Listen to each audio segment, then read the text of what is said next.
Thank you. Perfect. All right, so thanks very much. So hi everyone, and my name is Keela Spillane, and I'm a fourth year sport and exercise student here at the University of Limerick. So today I'm going to talk to you about the research that I carried out as part of my final year project. And my project is titled Supplement Use in Male Intercounty Gaelic Footballers. So just to start, we'll talk some objectives of the presentation. So one, I'm going to highlight and give an overview of the current research to date regarding supplement use in sport. Two, I'm going to explain the rationale for this project. Thirdly, I'm going to outline the methods and statistical analysis used, and then I'm going to discuss the findings of the research and how this will be of value to practitioners, coaches, dietitians, sports authorities, and anyone involved in the sport backroom setup. So a bit of background to start with. Success in sport requires athletes to perform consistently at their best. At an elite level, innovative training and optimal nutrition strategies are used by athletes to support health, training, and performance. While a food-first approach is recommended by dietitians, athletes still seek dietary supplements as an external factor to aid their performance, as outlined by Thomas et al. In 2016. So a dietary supplement is a product consumed, either a food component, or a non-food component, as an addition to the diet to achieve a desired health or performance goal. And this was defined by the IOC in 2018. Dietary supplements can be classified as a sports food or recovery product, and these would include sports gels, sports bars, sports drinks, whey and casein powders, and these are used to provide nutrients as a practical source. Secondly, there's medical supplements, and these are vitamins and minerals which are used to treat deficiencies. Thirdly is performance aids or performance ergogenic aids, and these would include creatine, caffeine, beta-alanine, which are used to purposely improve performance. So what is the evidence across literature to date?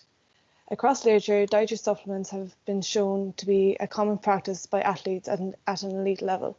It has been estimated across literature that the prevalence of supplements used varies from 37% to 89%, and this depends on the sport, the age, the gender, the training load, and level of competition which the athlete is playing, with greater frequencies reported in older and elite athletes. Previous research has provided benefits regarding the use of supplements in certain situations, as you can see here on screen, and these include those who wish to correct nutrient deficiencies, those who have a food intolerance or an allergy, those treating a condition such as the female athlete triad, those training at altitude or travelling where there may be limited food supply. But despite what is known about these dietary supplement practices across many sports, there's little known about these practices in Gaelic football.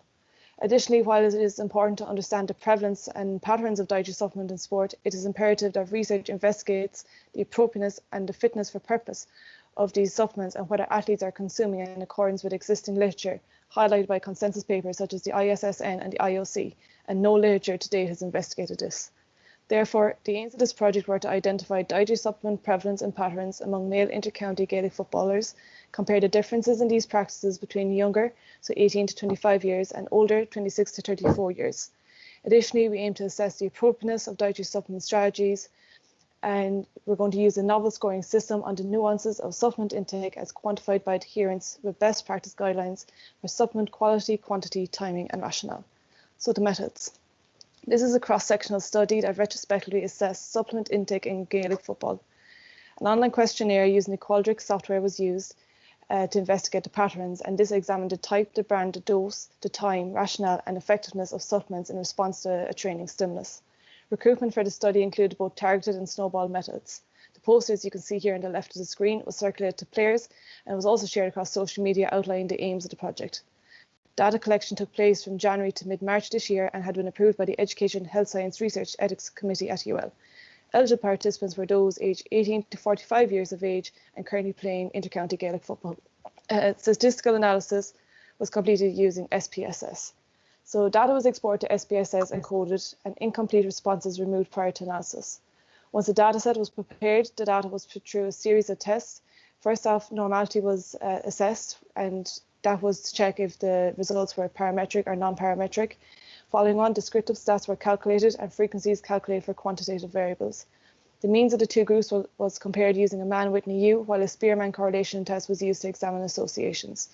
Finally, a Mann-Whitney U test was used to compare the means of groups regarding appropriateness of supplement, following coding using the scoring system, which you can now see on screen. So athletes scored up to a maximum of 7 points and scored either 1 point or 0 points for each aspect. So 1 point was scored for the correct dose, 1 point for the correct training, 1 point for the correct frequency, and 1 point for the correct dose, while a maximum of 3 points was awarded for the rationale. So if an athlete got 1 rationale correct, they got 1 point, 2 correct, they got 2 points, and 3, they got all 3 points. So the results. Just a note before I present these results, these are preliminary as the analysis is still ongoing. So descriptive statistics of participants can be seen here on the left-hand side of the screen. A total of 88 participants were analysed as part of the study, while 39 responses were excluded due to incomplete or partial responses. 65 of the cohort were aged between 18 to 25, while 23 were aged between 26 and 34. As can be seen on screen, the average age of those that participated was 23.37, with a standard deviation of 3.63. 92% of the respondents were in the pre-season phase of their sport, with the remaining 8% either in rehab, in-season or off-season. In previous studies like that of Renard et al. In 2020 and in 2021 and Murphy et al. In 2020, nutrition knowledge along with education level had played a significant role in dietary intake. So we thought this may be relevant for dietary supplement intake as well. As seen here on screen, this cohort was a well-educated group with 59.1% either having a bachelor's or a master's degree.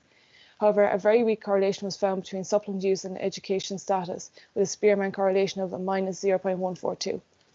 Additionally, it was reported that 87.5% of Gaelic footballers used at least one dietary supplement within the past 3 months. It had been found that whey and creatine were the top used supplements, accounting for 61% of the supplements used.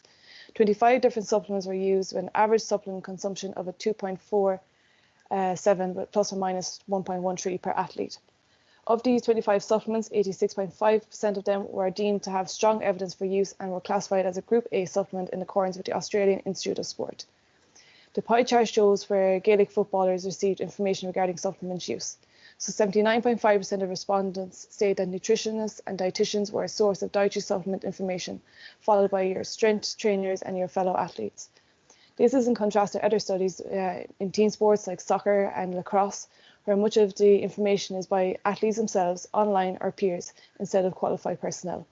This is a positive trend and a sign in Gaelic football, and it may be due to the recent increase in the access to nutritionists and dietitians in the team setup, and this may be the possible reason for seeing the higher percentage than expected.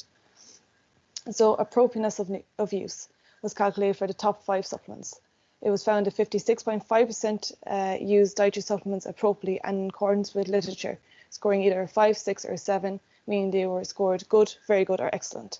However, this is just over half, and this is an area that needs to be addressed. On top of that, the average score was 4.5, which would indicate an average score. Only 3 participants scored a maximum score of 7 for the appropriateness of use. The table highlights the average score per supplement and by age group. And as you can see there, creatine in the older group was shown to be the most appropriately used supplement. So what is the value of these findings? These findings are both valuable in GA, but also in the sport in general. So firstly, the research highlights areas for improvement. For example, rationale and why people take certain supplements scored very poorly, especially in vitamin and mineral supplements, while the timing and frequency was a recurring issue for whey and performance supplements. Additionally, these findings will inform future supplement policies and education, both in GA and in sport, and they will inform aspects of nutritional advice that needs to be highlighted. For example, allow classes for players to truly understand the reasons that they're taking supplements.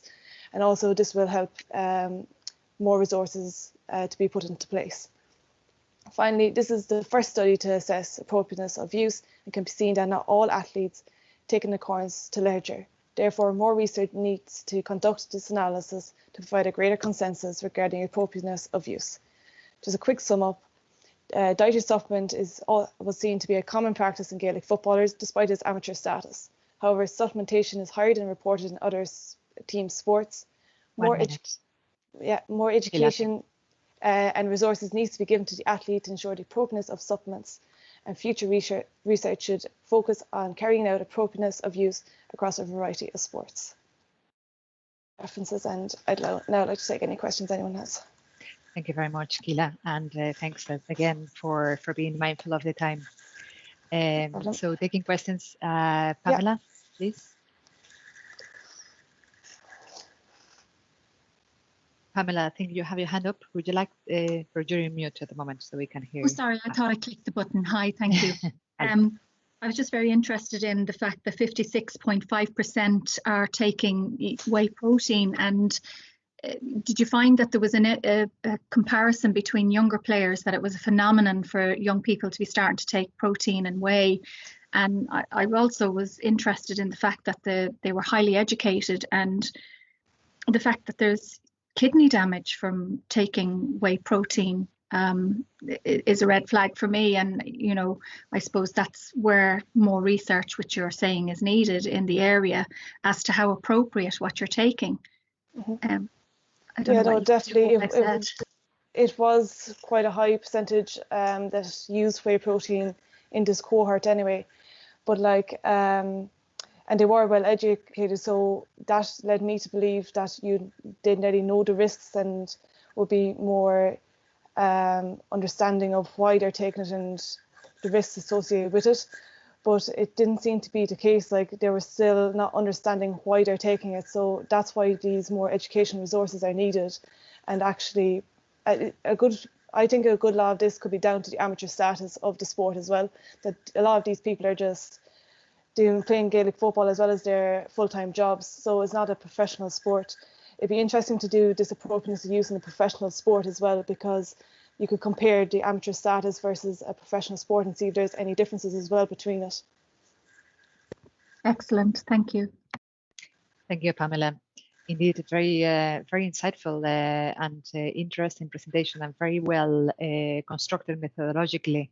I was very, I was glad that I could follow some of the statistical explanation that you gave us, because that I'm a bit more familiar with that side of things, and I see that there's lots of series of statistical methods. So just wondering, in terms of what other perhaps learnings from your undergrad helped you to develop these statistical skills, or is something that has been developed as a result from the research project? So I would have had experience kind of with some bit of stat skills from previous. We had like mini final year projects, but a lot of my skills I'm learning now here. So I had a lot of variables throughout my online questionnaire. So it was a very good experience to try and go through all that and actually use that information and see how that can be answering my research question then. Absolutely. Absolutely. I'm sure those skills will serve you very well as well in the near future. So thank you very much, Keela.